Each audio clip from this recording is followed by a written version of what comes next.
আসসালামু আলাইকুম ফ্রেন্ডস, অ্যাডজুট শিক্ষায় আপনাদেরকে স্বাগতম। আপনারা সবাই কেমন আছেন? আশা করি সবাই ভালো আছেন। বরাবরের মতো আপনাদের সাথে আছি আমি সাইফুল ইসলাম।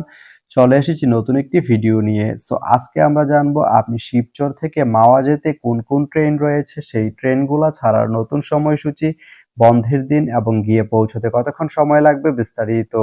তো আমি যদি আপনাদেরকে ট্রেনের সময়সূচিগুলা বলে দেই, আপনি শিবচর থেকে মাওয়া যেতে প্রথমেই যে ট্রেনটি রয়েছে সেটি হচ্ছে নকশিকাথা। নকশিকাথা ট্রেনটি শিবচর থেকে ছাড়বে সকাল ৭:২৮ এবং এটি মাওয়া গিয়ে পৌঁছবে সকাল ৭:৫৫। এই ট্রেনটির কোনো অফ ডে নেই।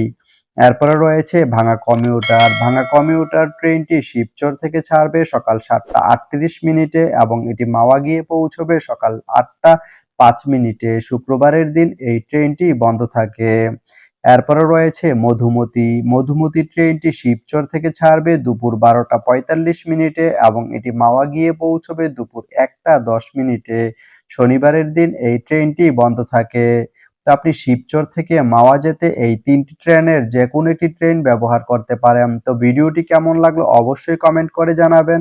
আর ভিডিওটি যদি ভালো লেগে থাকে বা আপনার কোনো উপকারে এসে থাকে তাহলে ভিডিওতে একটা লাইক করে দিবেন, কারণ আপনার একটা লাইক আমাকে অনেক ইন্সপায়ার করে নতুন নতুন আরো ভিডিও বানাতে। তো ধন্যবাদ সবাইকে ভিডিওটি এতক্ষণ ধৈর্য ধরে দেখার জন্য। ভালো থাকবেন, সুস্থ থাকবেন, অ্যাটিটিউড শিক্ষার সঙ্গেই থাকবেন।